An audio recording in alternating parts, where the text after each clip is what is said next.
that was when I came to terms with the fact that I think this place was and is a cult. And that was a hard pill to swallow. Because there was an element of shame in that, of like, you just feel duped. Yeah. You just feel like, God, like how, like I'm a smart person.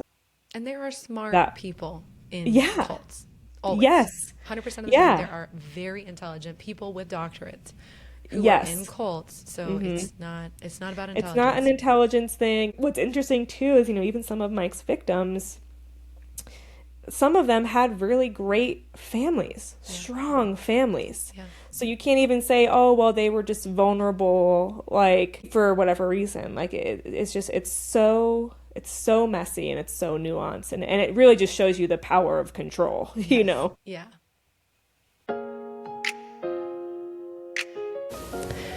Welcome to the Recovering Radical podcast, the space where people like you untangle the guilt, shame, and pressure you carried out of high control Christianity and instead step into something a little more personal.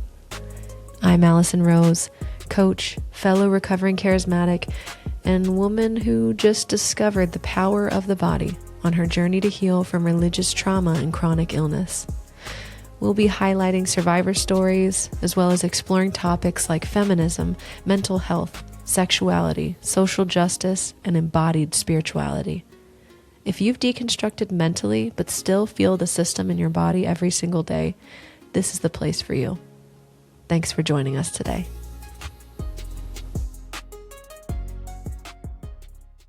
Hi, everyone. Today I have Brittany here. Brittany Hart is a religious cult survivor and author of an incredible book. What was it called again? Surviving Wonderland, A Journey Beyond Control. Yes. And I found her work just online and I was stunned at maybe some of the similarities of things that we've gone through, and also just struck with how clearly you were able to communicate some concepts. And so I'm really glad you're here today. Thank you so much for coming. Yeah, I'm so excited to be here. It's always fun to meet like online people, quasi in person. Yes. So yeah, I'm so happy to be here. Thanks for having me. Definitely. Awesome. Yeah, I would love to know. I know a little bit about where you came from, but I'd love to hear kind of like, how did you grow up? Did you grow up in the religious cult that you got to be a part of? No. Okay. So Yeah, yeah, I didn't. tell me how you grew up, and I'd just love to hear that. Sure, yeah. So I am an Italian from New Jersey, which means by default I was Roman Catholic. Okay. Yeah. So growing up, church was more of a cultural thing. I would just really go for Christmas or for, I don't know, like Easter, the big holidays. But I did CCD, I did my communion, all of that stuff. But it was never really a personal situation. It was never really a meaningful thing to me. And then when I was 15, I think, I had like a born again experience or whatever you want to call it, and had started to go to a more like evangelical church after that. Okay, got you. Yeah, it's always, not always, it is so often youth group though that gets us into these more extreme spaces. Totally. Yeah, and I think what was weird about this is I wasn't going to youth group before I got introduced to the religious cult, but I did go to their youth conference, Okay. which is what was the door for all of that. And then when I did go to youth group, I was the IHOP girl, which I can explain what that means in a minute. Okay. But yeah, it was a little almost backwards for me. Yeah, because almost a year, I think, after I started going to an evangelical church is when I got introduced to the religious cult. So it was really quick turnaround there. Yeah. And when you say you went to one of the youth conferences, was it like a one thing or one of those others? It was their first youth conference. It was called, at the time, it was One Thing Youth. Okay. And then it turned into Fascinate was what it was called. And the first time I went there was in 2007. It was June or July. But I had been introduced to IHOP, which is the International House of Prayer in Kansas City, for folks who are familiar, not the Pancake House. Yeah. I was introduced to them December of 2006 because my older brother had attended the big One Thing young adult conference that happened every December. And then I kind of started tracking, and I would say the indoctrination started then. And then they had this youth conference, and I was like, I got to go to this thing. That is, yeah, that's interesting. That is around the exact same time, probably the same year that I was becoming exposed to IHOP. And I was, it was 2007, like exactly the same time. Wow. Was it online, or did you go in person? It was online, and it was one things that were, I think this was a little later, but one thing conferences that were going around the country. So they definitely came to like The regional. Dallas, Yeah. I'm pretty sure. And For we drove sure. up from Austin. And the church that I went to was totally enamored with Yeah. IHOP. Yeah. There were several houses of prayer that had popped up in Austin, inspired There's by a lot IHOP. in Texas. Yes. Yeah. And our church became like, they opened like a 24/7 house of prayer Wow. where they would just stream IHOP constantly, Yeah. and they'd have the Very healing common. rooms, deliverance ministry, inner Yeah. healing. So I was 14 and already weirdly involved for having not ever been there yet. Yeah. Wow. I don't think I realized how specifically connected to IHOP you were. Yeah. And that's just one of them. But Similar yeah. ages too. Yeah, just one. Yeah, for sure. That's what happens. That was the gateway The cult. gateway drug. Yeah. So, yeah. Oh gosh, so many memories from that time. But I want to hear, okay, so you go to this evangelical church, and within about a year, you're starting to really be interested in this group. So what was your entry point, or like the moment when you started to get in deeper to it? For sure, the youth conference. Okay. Because before that, I had started, it was more like the introductory phase. And I was definitely starting to get some of their doctrine and getting really interested in it.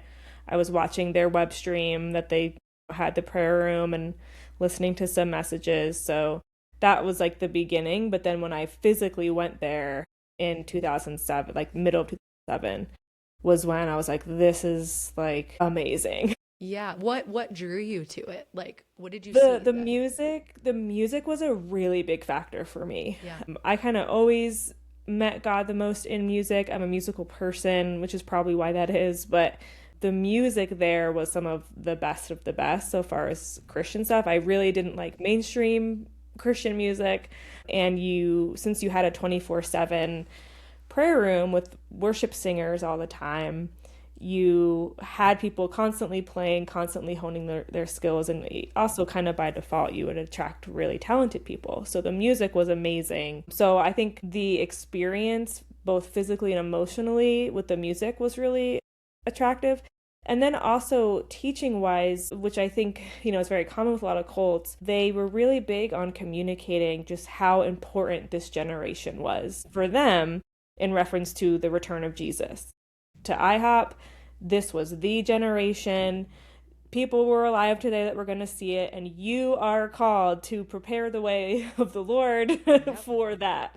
And when you're 15, 16 years old, already questioning your purpose in the world, just naturally, without a fully formed brain, that kind of appeal is really manipulative and coercive, whether they intended to or not. It was the right messaging and marketing to hook in a whole bunch of young adults. So for me, as someone who's very passionate, who really did love Jesus genuinely and wanted to do something really meaningful, when they said, this is the thing, I was like, okay, cool. Then why would I do anything else? So that like importance and love bombing, I would describe it, things like that, really hooked me in and got entangled in all of my reasons to become the IHOP girl, really. Yeah, I'm glad you brought up like that tender age that we're at, and because I'm identifying this is exactly the age when I got into a lot of these things, and you're being told things like, you're the tip of the spear, you're the future, you're the next generation, you're the forerunners of God's promises on the earth. You are bringing heaven to earth because the generation behind you already failed. So now they're pouring all of their energy into you, and especially, I don't know if this is your experience, but this was mine. You're being told what's right and what's wrong about how you should live your life, right? That's just like in 100%. Church normally. They're just telling you, you want to do these good things and you want to stay away from these bad things. And as a a teenager, as a human, you do have, like you said, passion, you have things you Mm-hmm. care about, you want activity, you want friends, you want community, but you don't want to do bad things. And this was such a way to offer, like, instead of Exactly going to that. concerts, you do worship. And instead of like Yeah, going and finding friends who are going to do drugs, you find people who are going to go to malls and pray for people. And so it's like it fulfilled totally. all of those needs that we had. And it seemed like it was so good. Like it seemed like Yeah. everyone wanted to do the right thing and people are positive and you're like, we're all here to help people, right? Yeah, it's all couched in really religious positive language. And I think what's unique about IHOP too is, a lot of their language was around intimacy with Jesus and a prayer life and like things I still believe in now, but it made it very tricky to question. And even when like family members in my life, like God bless my mom, who like just really was concerned about me and like several times was just like, I don't know, like this is doesn't seem like a good thing. My defense was, well, what? You don't want me to spend time with Jesus? And like, how do you argue Yes. with that? You're like, Mom, Well, you're a Christian. Like, don't you want me to yeah. be a good Christian? Yeah. And it's, now of course I look back and I'm like, man, that was so manipulative and coercive of them. Right. Like I said, whether they intended or not, it just created such a breeding ground for control and, dare I say, brainwashing and all the things that you ascribe to cults. Because how why would you question that? It seems really good on the outside, and to this day when people push back on me, it's like, yeah, but this is good. And I'm like, well, let's look at the fruit and talk Yeah. about what this culture was really like, Yeah, you know. the really behind all of the rest of that. That seems so great. Okay, I want to live a life of service. I want to help other people. I want to get closer to Jesus. That Mm-hmm. was a big term. I Yes, want to yes, hone my yeah. craft, and they're giving me, depending on what you were doing, if you were speaking or if you were doing music, there's other things they're offering there, and you're like, this seems Mm-hmm. good, and Yeah, almost like a pseudo seminary type thing. Like I want to yeah, learn more about the Bible. totally. Okay, and then obviously you went in deeper. So I want to know, yeah, tell Yeah. me about your experience, your time there. I'd love to hear about that. Sure. Yeah. So from when I first went to when I kind of moved there for the first time, I was still in high school. So I was living in New Jersey, finishing high school. But I would say I was very much there. I might as well have been there because every day after school, I was watching the prayer room for 2 hours a day. Every day or every weekend, if I wasn't working, I was in between doing homework and working, I was listening to every weekend service, which was Friday, Saturday, Sunday, be reading their books and stuff in between. So it was almost, if I would almost say it was like an online school for my last few years of high school. And then instead of going to college, I went and did one of their young adult internships called Fire in the Night, which, because it's 24/7, again, you have people who have rearranged their whole lifestyle and sleep schedule to essentially do the graveyard shift in the prayer room. So I would go to bed at 7 a.m., I'd wake up around 2 or 3 p.m., and then you'd have classes, you'd have services to go to, and then every night, 6 days a week, from midnight to 6 a.m., we were in the prayer room. So that was, of course, like I chose the most intense thing to do. Like, I'm going to rearrange my whole life and watch with Jesus in the night because that's what he wants, or I don't know, whatever. So that was like 3 months of my life. And like with anything, there was good and bad. I honestly think the best thing that came out were the friendships. I still am close with several of those people today, and it's That's good. been helpful to kind of unpack the last several years together with them. But yeah, that was kind of my first time living there, being part of it. Then I moved away for about a year or two, but it was still like similar to when I was in high school. I was like still doing all the things. I was just doing it online. Yeah, yeah. And then I moved back in 2011 to do their Forerunner Music Academy, which Okay. was kind of like the worship side of that. And that was what like broke me in every way. It was kind of like the more you got involved, the more you felt the intensity of the environment. And I lasted a year and couldn't do any more than that. Okay. Yeah. Okay. Thank you so much for sharing. And I was just sorry, I was cracking up earlier because you're like, oh, I would listen to the prayer room for 2 hours every day after school. Same. I did all my Yeah. homework to the prayer room. Yep. It would be on just until I went to bed, and then I'd stop my homework and be like, I shouldn't be doing homework. I should be Right. interceding and all of this stuff. I'd Totally. write. I went to a big school. I'd write every single name of every single person I could think of on my Wow, you were arm. I was serious. like, I will Yeah. save them. I'm bringing revival to my city. Yes, I'm gonna bring revival to the school. Yes. And there is something like, I know we're kind of like taking a little bit of a minute here, but like there's Sure. something both arrogant and extremely burdening about that kind of Oh language. my gosh. It's both. Yes. It's like you think that it's all up to you. And so Mm-hmm. you feel like pressure all the time. Like Mm-hmm. no moment of your life can be lived without like thinking about what you're not doing right Yes. or what you should be doing more of. And then the arrogance that's just dripping off of every word you say to people. You're like, Yeah. my words are life. Everyone Yeah. needs these. Everything needs to be about Jesus or this and that.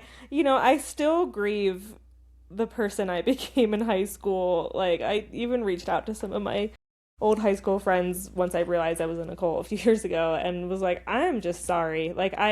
The amount of time I still think today, like, I wish I could go back to those few years in high school and just be a better friend, Yeah.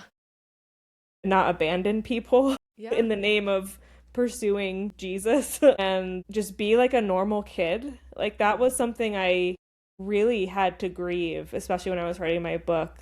Just the reality that there's a lot of things I missed out on that, I didn't have to go off the deep end. I could have just been a normal teenager and like gone to a party and like gone to see movies and Yeah. listen to music. Like I wasn't doing any of that. Yeah.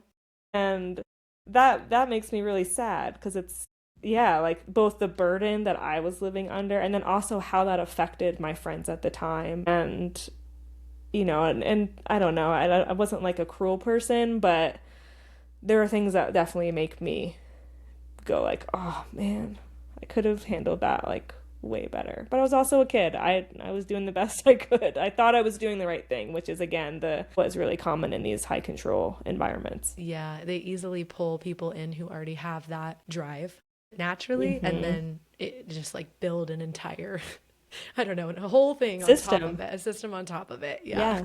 Absolutely. Absolutely. Yeah, Yeah. it's wild. So, okay. So once you get into this music forerunner kind of program, Yeah. what happens from there? So I did that from like January 2012 through December 2012. And so intense. I mean, the first semester, you kind of only have Bible classes because they want to give you a foundation, whatever. I think I had like choir was the only musical class, but it was really intense because you're just constantly doing school. On top of your homework and work, like school workload, you also had to be in the prayer room 24 hours a week. Yeah. So Wow. that was like having a part-time job you weren't getting paid for. Yeah.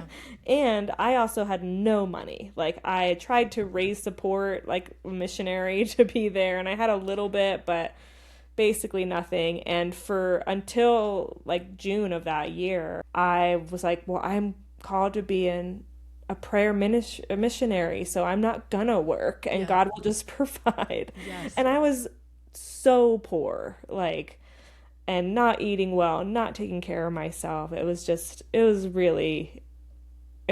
rough. And then by the fall, when that semester started, is when I started the music classes. So I was still taking some theology classes, and now I'm taking guitar, piano, choir, like learning about their, worship model, and still having to do 24 hours a week in the prayer room.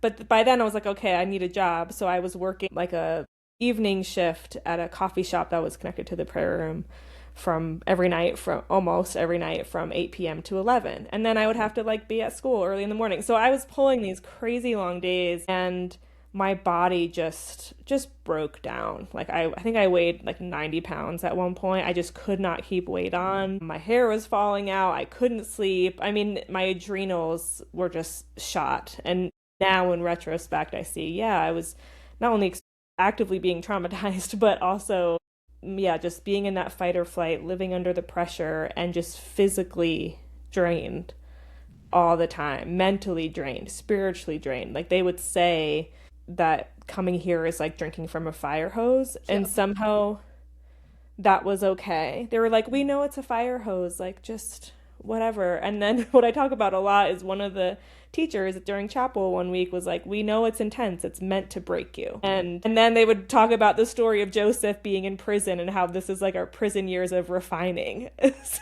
I'm just like, the religious justification, you know, and mental games that were played were very smart and kept us there. But yeah, by the end I was just like completely shot. And thankfully I did have my bosses at the coffee shop. That was like one of the safest places of the whole ministry. I think because it was a balanced atmosphere of like, we're going to actually do work, and, you know, you don't have to be in prayer room to to do meaningful things.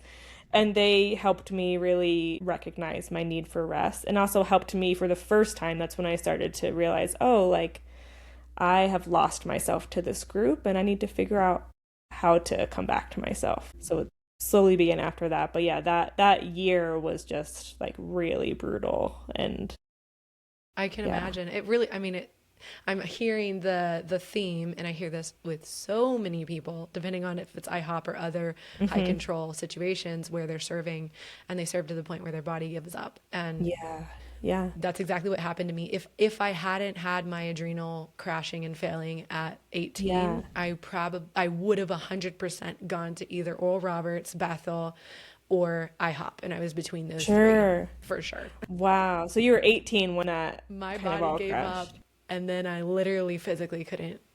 I didn't have an option anymore. Sure. Yeah. So it's like, in some ways I am really thankful for that. Yeah. Because it could have gone longer and worse. Mm-hmm. But it's okay. I stayed indoctrinated for the next several years. It took a while. You know, it's a process. I mean, that was my experience too, because, you know, so it was 2013 when I like took that step back. I was still living there though. I like worked, I just worked and was focusing. I was like going to see a doctor and like focusing on my health, like all that stuff. But if you had asked me up until October 2023, which we can get to that date, what I thought about IHOP, I would have said, you know, it's not really for me anymore. And there were moments, especially in 2013 when I took that break, that I was like, I don't know, like I kind of felt like God was first starting to be like, hey, like this actually wasn't my heart for you. Yeah. You know, or this wasn't. And very like little glimmers, and you know, years of deconstructing just my faith in general and questioning things that wasn't even connected to IHOP. I think I still held so much respect for them. And my answer would have been like, yeah, it's like not for me, but I still respect a lot of the leaders. I got a lot of good from it. And I still would like to be like Mike Bickle in my heart when I grow up, which now we can unpack that. But like, I still had a lot of respect for them. And that's completely gone out the window. Yeah.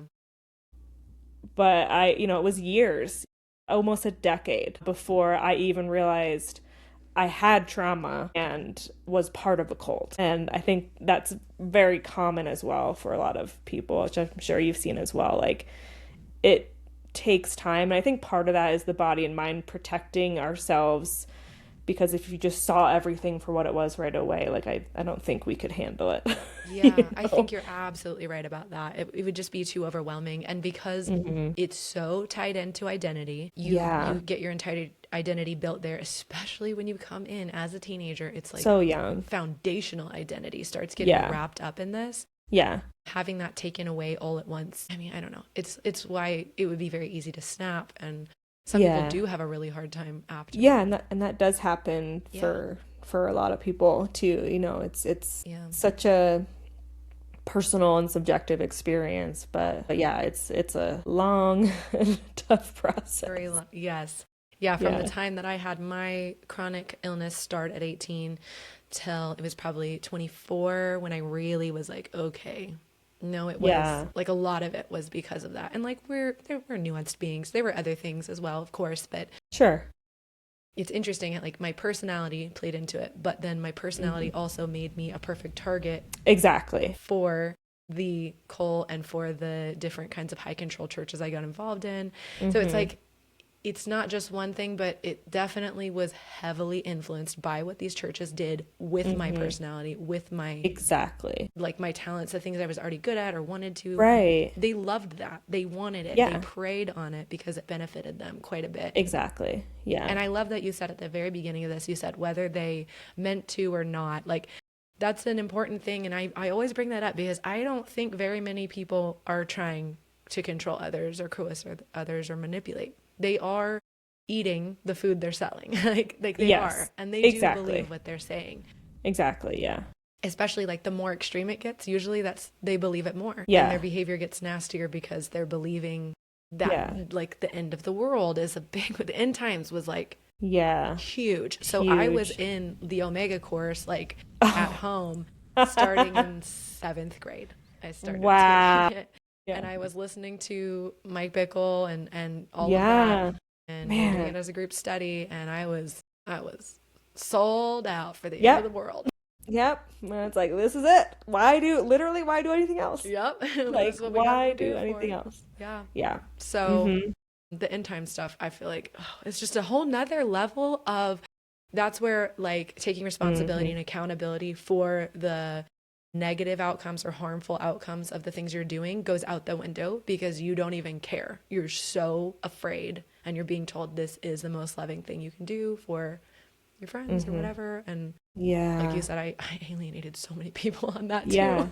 Yeah. Yeah. It's it's in that language of love and service and faithful are the wounds of a friend. I mean, like all those things. And now I'm like, Lord, could you have just been normal? Yeah. Like, but I know I have to remind myself to be compassionate to that younger person because she really, really was trying. And like you said, like the onus is on this group that takes advantage of that passion and those skills and those giftings because we didn't know better. Our brains weren't developed. And also, I don't know that it was common, at least maybe in my circles, it wasn't common to teach like critical thinking in religious settings. No, yeah. I'm like just discovering that now and like, more post-evangelical groups that is a huge part. And I think because of it is has to do with the past where that wasn't welcomed. But, we weren't given the opportunity to think when we hear Mike Bickle talk about the end times, like, let's look at historical context. Let's look at that. Like what I've been learning recently and just especially unpacking the end times is there's so many simple historical things that if someone had just taught me that would have kind of makes Mike's whole thing fall apart. Yeah.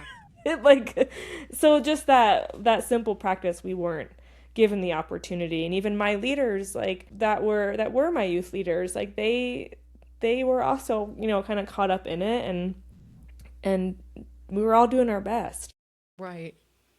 And like I don't know if this was your case, but for me I wasn't really able to find it ties into the identity. Like I wasn't cool anywhere else. Nobody really liked me anywhere else. I wasn't the best at sports or at academics or anything else, but I was celebrated at church. People loved me. That's a good point. And for my personality was like the top one, a super extroverted type A perfectionist who was very concerned about morality. That's like the winning combo. Shoo-in. That is on the poster. We want you. Poster. So it was also just like, man, it feels good to be liked for what feels like, that part of my personality really was kind of just baked in, whatever trauma and stuff like that. But that's how I was. And it was celebrated. Yeah. And so as a kid, that's like gold to find a place where you feel like that and you don't want to give that up. And something else I was going to say, I don't know if you guys had this too, but in the circles I was in, especially in youth groups, we were being told things like not to tell our parents the things that were going on. And we were being told... That's crazy. Okay. And we were being told not to share with unbelievers what we were doing or even other denominations of Christians because they wouldn't understand moves of God, because they would think we were crazy, because they would tell us to go see a therapist, because they would tell us it's dangerous. And they were telling us, and they were like, well, like, I mean, you can, but like, they won't really get it because they won't get it. They're not godly. So did you ever run into any of that? Yeah, I don't think so. I mean, definitely not my youth group because it was, Okay. I mean, my youth group, there's great folks, and my youth pastor was wonderful. Okay. He was one of those that was like a little concerned for me. Yeah, God yeah. bless him. But yeah, I would say at IHOP, no, I don't really remember them saying, at least from what I was exposed to, like don't tell other people. It was almost the opposite. Okay.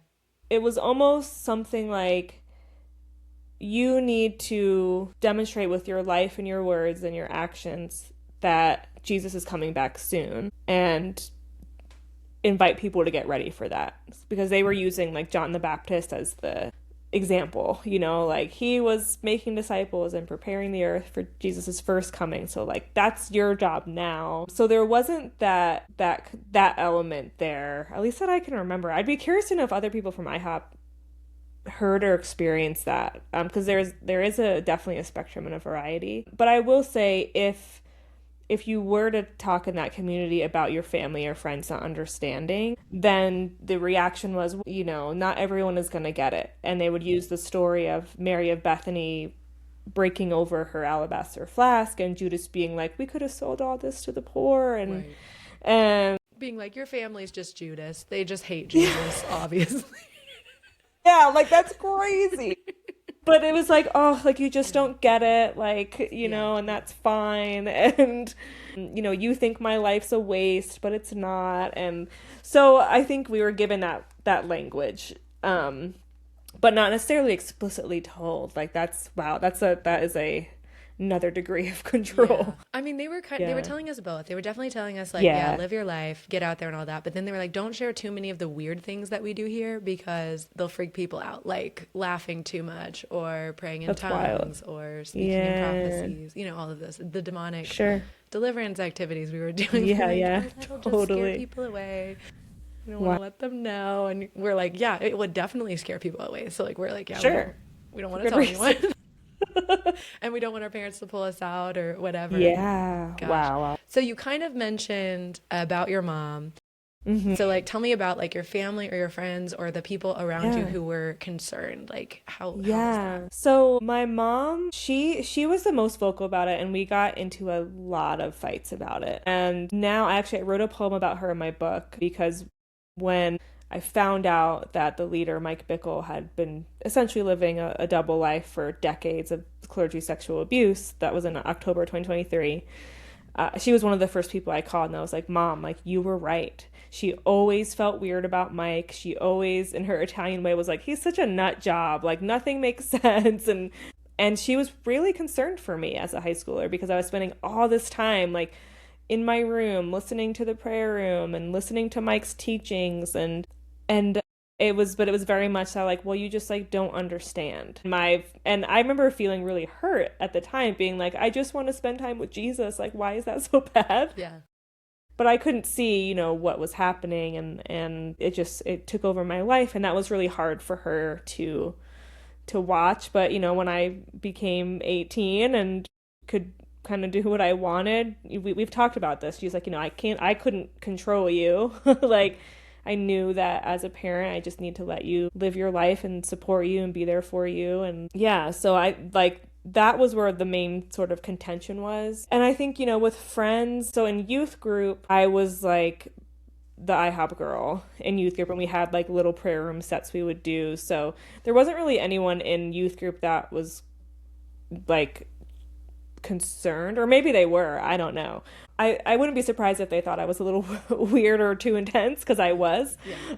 But in high school, there wasn't confrontation. I kind of just like abandoned some like very dear friends, and that like still makes me really sad to think about, and I'm sure that there was like, what's going on with Brittany, and I was like outwardly more religious and stuff, but there wasn't like necessarily confrontation about it. I just kind of separated myself. And that was like in an effort to like focus on more religious activities or holy things. You didn't want to get distracted. Was that kind of the motivation? Yeah, it was, I just, all my free time was that. And, I worked, and like I didn't even go to prom. I didn't go to like any parties. I I don't remember doing like any extra like fun activities with friends in my like junior and senior year. And that like still makes me really sad. Like I wish I could go back and like just be a better friend, Yeah. you know. I feel that But so much. I relate so much to that. yeah, it's really tough. I like wish I could talk to each of them and just say like, man, I'm so sorry. So yeah, I'm sure that there was thoughts and like kind of what happened to Brittany thing. But yeah, so far as like confrontation, it was more me and my mom were kind of having the main discussions, and Okay. she sure got vindicated Yeah. years later. Thank Like God. you were right.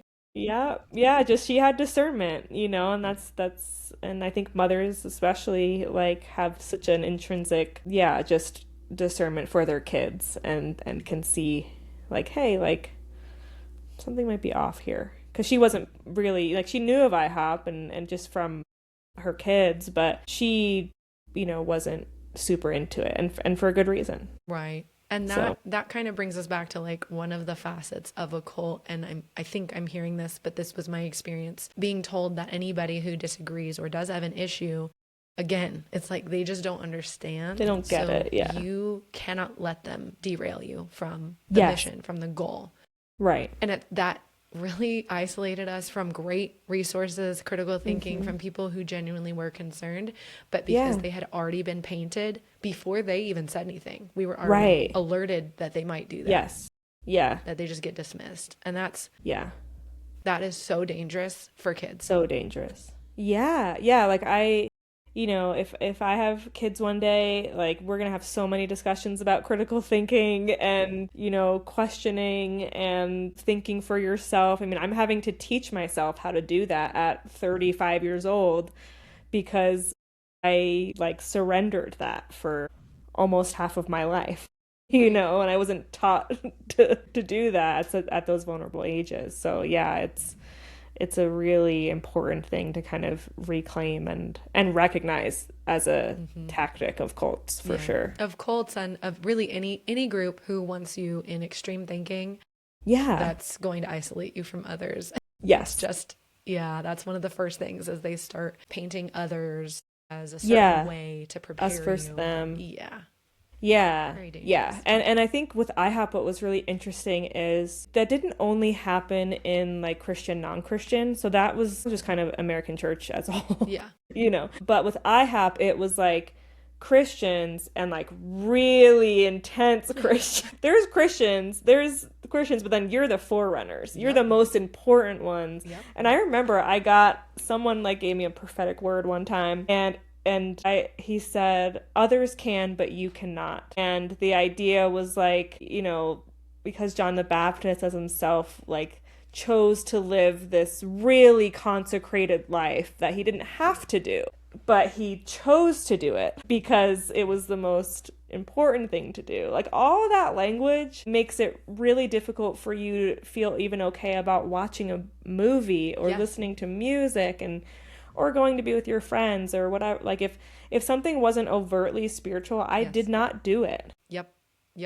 And there's a whole bunch of ways the Bible is weaponized for that. Like even Paul saying like all things, or whoever it was, all things are permissible, but not all things are profitable. So not all things are something like that. Yeah, it's like but you're allowed. You can do it, but it may not be good for you. And that's how they talked in IHOP. And you could do it, but you could also choose this higher calling, right, and be closer to God. Right. So how long did that last for you afterward? The like not being able to watch a movie and enjoy it and struggling to just do non-spiritual normal things, human activities. Yeah, I started to do like in 2013, I started to try and find what I thought was fun. Because one of my bosses was like, what do you do for fun? And I didn't have anything to say. Yeah. So she was like, okay, you need to do one fun thing a week that is not related to the prayer. Yeah. Oh, that's so great. It was so great. So I like started to go to museums and things like that. But honestly, I think it was probably a couple years until I started to feel okay about like watching secular and listening to secular things. Maybe in like 2015 or 16 or so, something like that, is when I kind of started to come back to that, and because I started to get really interested in filmmaking and was finding a lot of beauty and like reconnecting with the arts in that way. So I think that entry point kind of started, I would say, a few years after. But I would say it took a while for me to like feel not guilty about it. Yeah. Yep. Yep. That is the main thing that I work with my clients on, because you can even be done with it all up here. You can be like, I just don't believe that anymore. Like, I believe, like, depending on if someone is agnostic, atheist, or they still believe in Jesus and God. Yeah. They're usually still like, I don't believe that God even wants me to be miserable anymore. I believe he created a great earth and I'm happy with it, or whatever. I'm a human and I want to live.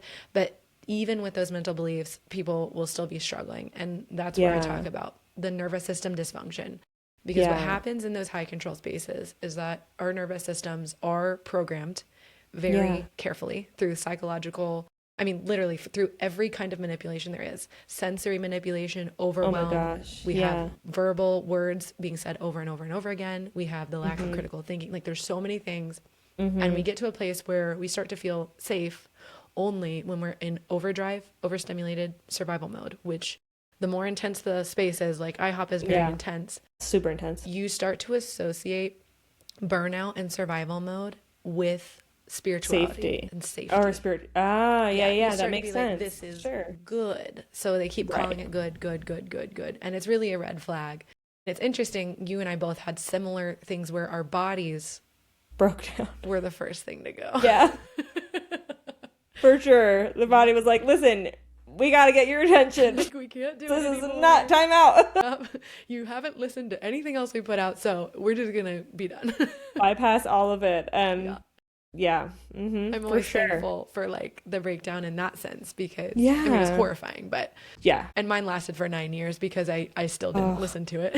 Sure. But it's like, thank you so much, body, for not letting me continue on in this path of destruction. And just communicating with me. Like, that's it's so kind of our bodies and our minds. Like, I think that's been one of the most interesting things in like trauma recovery, is realizing all of what I was experiencing was it like there were so many ways my body was and my mind were trying to protect me. And then part of the work is unraveling that and realizing and like reassuring those parts of yourself that like, hey, like, actually, we're not there anymore. I can protect you now in this way, Don't worry. But it gets really complicated, and but it's all unto like kindness, even if the experience is, like your body breaking down. Like, that's not fun, but sometimes that's just what happens in order for us to start putting the pieces together. Yes. And depending on where you are, the mental health issues that arise from burnout, the physical health issues that arise will potentially get labeled as demons, distraction from God. Gosh. Yeah. This is the enemy trying to distract you. This is God actually punishing you because you weren't doing what you were supposed to be doing. This is God refining you so you can have a higher calling. Was like, I bit into that one hard during the ministry school. Yeah. And so again, that's another way they've already like primed you to think a certain way about certain things. So even in that state, that's why it took me so much longer, because I'm like, okay, this God sent this, or this is demons and I'm just distracted. It was all the other things. But it was actually body wisdom. It was actually body genius. It was like, totally, this is the real me saying like, stop. Right. You have to take care of the body first, because you do need to live. And even that was a huge teaching. Like, your body doesn't matter. Just give it up. In time. Right. In time, baby. We go out on fire. And just fast. You're 16? Go ahead and fast for 3 days. I was just like, oh my God. The amount of times. And you're like, trying to go to school. You can't. Trying to go to school. You're shaking. I remember one time, this is a stupid side story, but I broke because I was doing, every month they would do like a 3-day fast at the beginning of the month. So I like did it. And I think it was water. And I broke the fast. I'm like 17 and I'm already like very petite at this age. Broke the fast on like honey bunches of oats, which is probably one of the absolute worst things you could break a fast on. Just like fiber and all this stuff. I just felt awful all day. But it's a funny story, and it's also kind of a good example of how like there was not any type of pastoral care provided to help you engage in spiritual disciplines in a way that was healthy, Yeah. which for a child is not a water fast Yeah. ever. Yeah. But even just the simplicity of, oh, maybe if you are gonna fast, maybe like take care of your body in these ways leading up to it. And like the pastoral care was just virtually non-existent. So then you did have kids with, and it's not like I wasn't listening to them. Yeah. It's not like I missed a sermon. Yeah. You know what I mean? Or a book or whatever. It's like now you have kids actively harming themselves. And that's where I call it abuse. I'm like, that is abusive to children. And we're not even gonna, that doesn't even touch the sexual abuse, like shit that happened there. But like, there's just the sheer like lack of care was just astounding. And it came out in so many ways through not taking care of a lot of it through not taking care of your body and seeing it as something to take care of, you know? The grotesque celebration of the extreme Yeah. at all times. It's just at all always times. elevated. Yeah. Yeah. Celebrated. Yeah. Celebrated and then just totally being kind of sidelined or side-eyed for being normal. Just normal. Just normal. Not good enough. I was actually going to bring this up earlier because you mentioned about not having any money. That was always a really big thing in our circles too. Nobody had any jobs. Everyone was struggling all the time. Everyone was so stressed out. But it was like, it's for God. And then you're becoming like a burden on like family members or other people in the community. Totally. Everyone's kind of miserable. And nobody ever had any money to give away, which we all wanted to do too. Right. And so it was weird. It was also this weird sense of like, again, it's kind of like the arrogance and the burden. This is like entitlement a little bit. Yeah. God's going to just figure it all out. I don't have to figure it out. So it was like entitlement, but it was also like poverty. Like everyone's like legitimately unable to buy food. Impoverished. Yeah. Yeah. And your choices are so limited. So then you're even, again, more vulnerable because of the financial standpoint that a lot of us got into. And that's scary too. Yeah. What was really crazy about IHOP was they actually had a food pantry for staff and students, and where they, would collect old food and whatever. And at the time, I remember being like, God is providing. And meanwhile, I'm eating, not very well at all. And just the way I think that kind of justified, like, well, this is God's provision. Like you would really misinterpret provision and you would see things that were really indicators of poverty as provision. And man, there's no support there. Yeah, again, the pastoral care missing. Yeah. And not only missing, actively supporting unhealthy things. Yes, yeah, exactly. Yeah. Yeah, it's really bizarre to like think back. I'm like, man, there was a whole food pantry, which also, like, in this moment I'm just realizing it upsets me because there are people who are legitimately in poverty. Yes, less voluntarily. Yeah, that's actually needed who could have like used those resources or the energy of that, putting that together, and which kind of highlights another aspect of these communities. I think it was very much like it's just us, and it never went out in the way that they said they were going to do, in the way that it should have. It was just this bubble that, I don't know, was very self-focused. And now realizing that the leader is a raging narcissist, I'm like, well, of course. Yeah. Of course. Yeah, I'm glad you brought that up because I really do feel like end times theology, obsession, extremism seems to tie right in with like zero care for other people outside of the community. And absolutely, the only kind of care you could offer is like street preaching or letting people know what's bad and what's about to happen. Yeah. But there's no thought of bills need to be paid, children need to be fed, somebody needs trauma care. Like nobody, like, you don't even care about that. The earth, there's so many levels there. And so I feel like it affects everyone politically. Yeah. It just affects 100%. how they're showing up or not showing up in their local communities. And it was really funny. After I moved away from some of those more end times churches, I briefly, because I needed support and money and childcare, I needed help. So I started going to a church I didn't want to go to. And it was a rural church, very like, probably just Baptist. And they showed up and Yeah, showed out for people, and they would like have single moms night out kind of stuff to help women sure. who didn't have any other family or childcare, and they Mm-hmm. wouldn't preach, they wouldn't tell, like they wouldn't evangelize the kids or the moms or anything. They would actually give people money, they would actually take people on Wow, unpaid that's bills. cool. Yeah, And to me that was huge. They were not big on end times. I don't know if they even cared about that. sure. And it's like their theology was more about helping people in real Sure. life. And I that What a just novel meant idea. so much to me. Yeah. Getting to see that. And they worked with other churches. This is Oh, another that's cool really too. interesting thing. And Yeah. you kind of mentioned this earlier, that hierarchy of like the real Christians and then the rest of the Hmm. Christians. There's so Yeah. much of that in like the Pentecostal y, charismatic y, the Yeah. NAR, New Yes. Apostolic Reformation, Yeah. Assemblies of God type churches, where they have this arrogance of like, Hmm. we're doing what God really wants to do and everyone else is just whatever, Sunday morning Yeah. Christians. So you have Mediocre all and kinds of, lukewarm. yeah, lukewarm. That's a big one, mediocre. And like those our churches, the NAR type in Yeah. Austin, would never work with anybody else. And they would never Mm, like do huge red anything. flag. They would Yeah. just have 36 hours of prayer. Or they just like, it just was always Right. like self-contained. They'd work with like one other church who was just like them, but then they'd have issues and then they wouldn't work together anymore. And when Right. I went out to the countryside, all these churches of all these different denominations, most of them were mainline Sure. denominations, they're working together constantly. And That's that was awesome. so eye-opening to me. Yeah. Okay, theology is absolutely playing into how you are showing up or not showing up for the earth, for humanity. Hmm.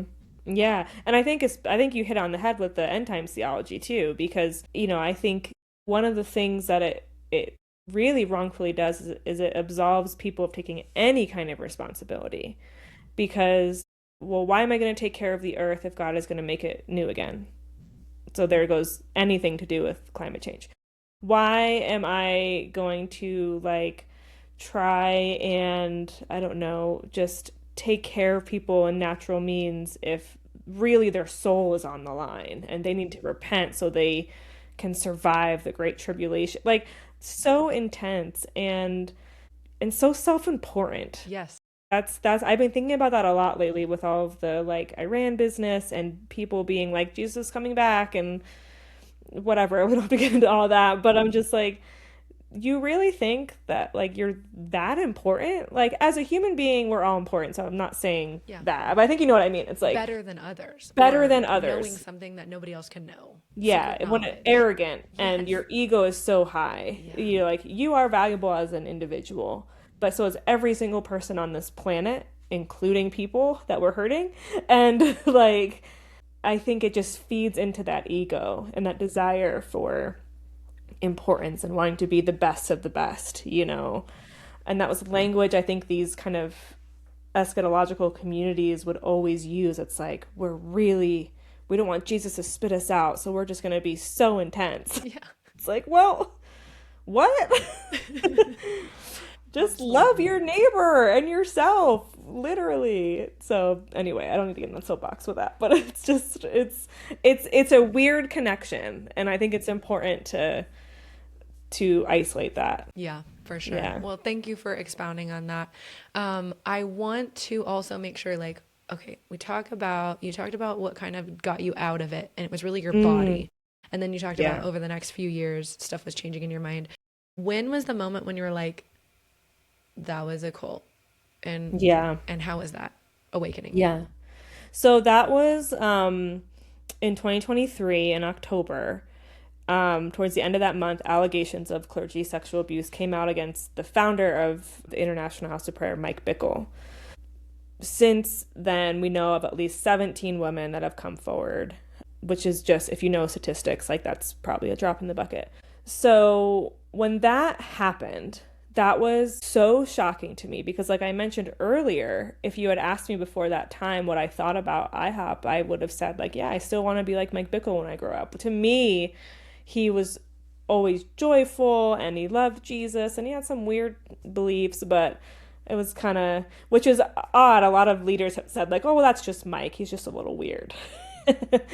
He was just the last person on the planet I ever expected to do something like this. And so there was elements of like anger and betrayal there. And as I was kind of learning, I mean, it was just a frenzy on the internet, and I was connecting with other IHOP KC survivors.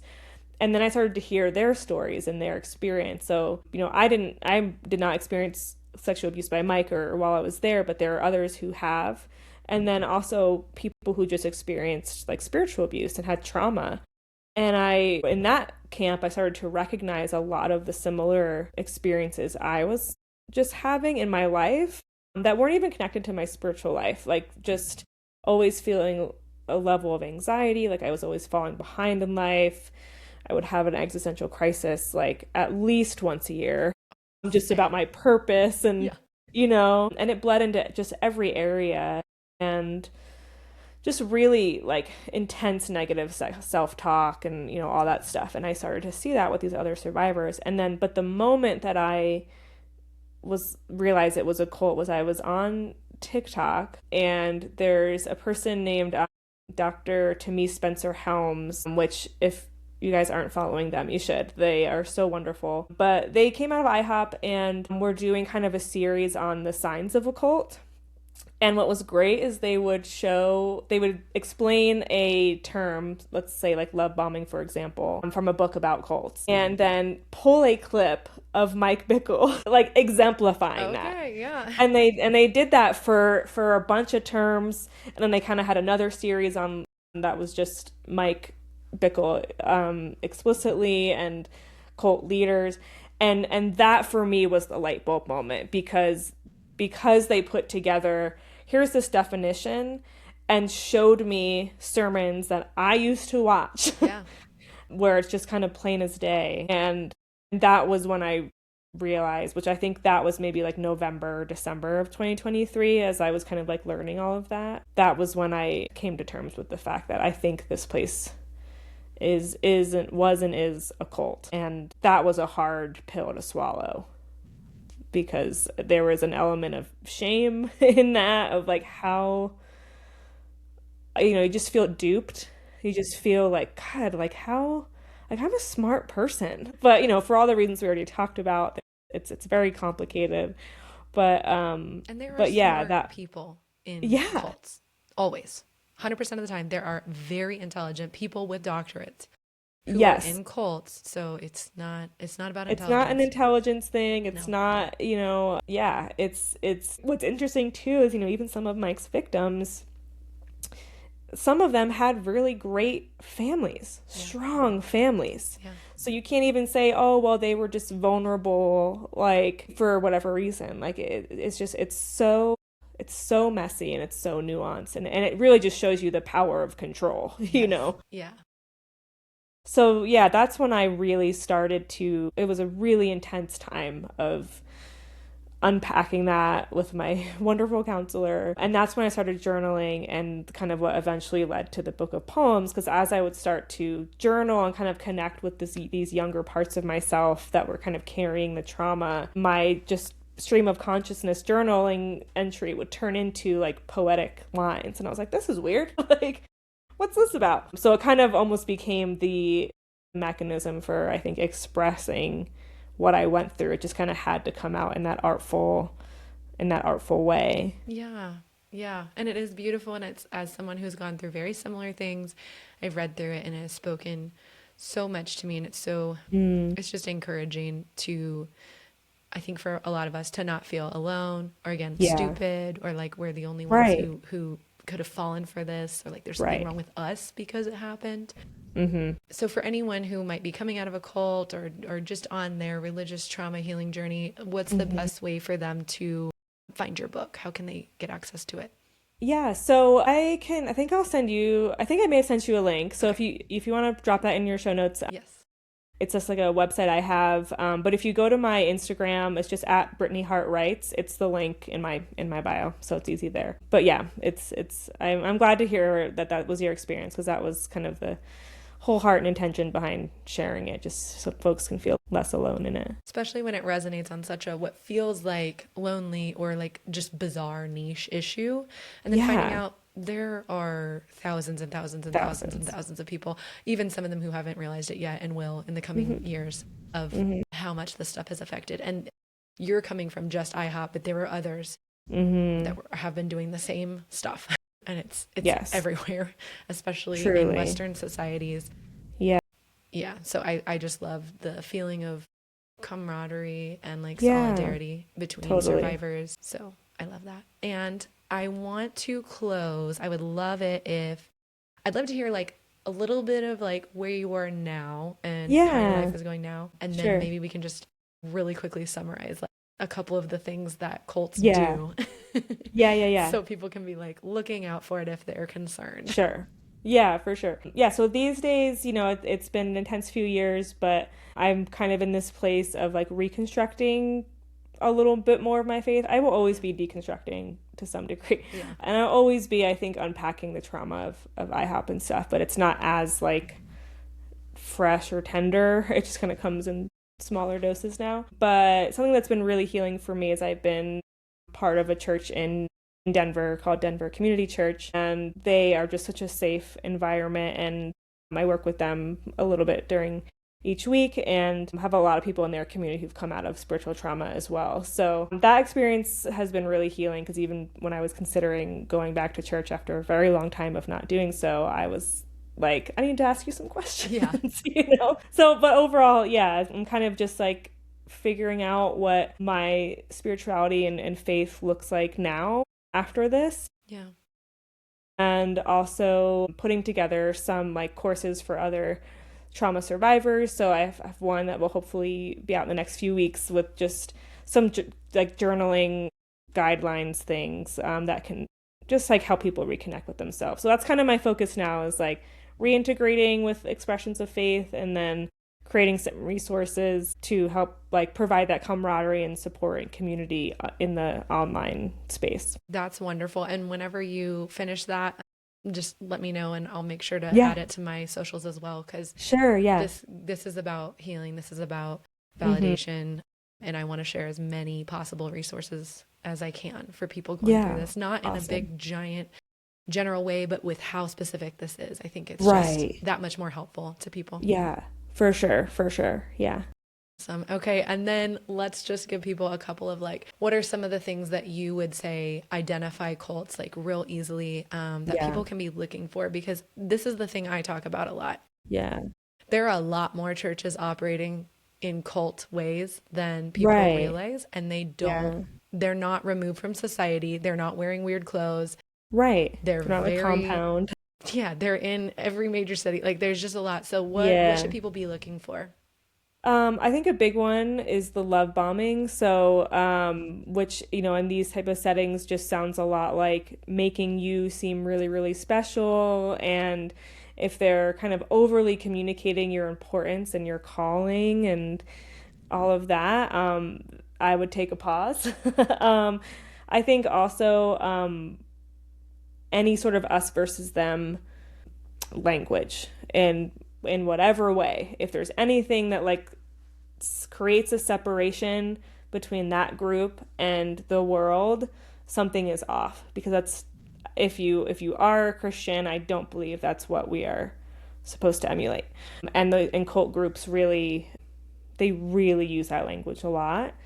I think also the isolation factor. So we've talked a lot of like I feel like we kind of fleshed that out a lot today is just even if they don't overtly say don't they might say don't tell your parents, but if there's any sort of vibe that makes it feel like people just won't understand or yeah just or if it's just hard for you to like get challenged without having to defend that church, like take a pause. And then kind of jumping off of that too, I think if you cannot challenge the pastor and disagree, and they can't take that in humility and teachability, then huge red flag. Very huge red flag. There should be an atmosphere of curiosity and openness, and you don't have to agree on everything. You should be able to challenge and ask questions. And if you can't do that, or the only answer to those questions you're getting are like this specific doctrine or this specific group's beliefs, then that's a huge red flag. So I would encourage someone to like look for a community that is the opposite of that and that welcomes curiosity and questions and all of that stuff. Yeah, that's a Yeah. great little like checklist if someone is looking for a community. So a lot of people go through deconstruction and then they're ready to work. Yeah. And yeah, those are the things that to be mindful of. Yeah, and find places that foster those disagreement discussions or whatever and in healthy ways. Like For sure. find it in Yeah. your friend group too. Find it everywhere. That is like the Yeah. most beautiful part of being human and being in connection with others. Yeah. Yeah. Get to know other people that Yeah. do not think like you. This is so good. Brittany, thank you so much for coming today. I really appreciate this conversation. Did you have anything else you wanted to say before we get off? I don't think so. No, it's just I so enjoyed chatting with you. I think you're like one of the first people I've talked to on a podcast that like had the same experience. So it's always fun to break that down together. So yeah, I appreciate all the work you're doing just to educate and yeah, it's just it's great to kind of be in that space with you. So Awesome. thank you for what you're doing too. Awesome. Well, thank you so much.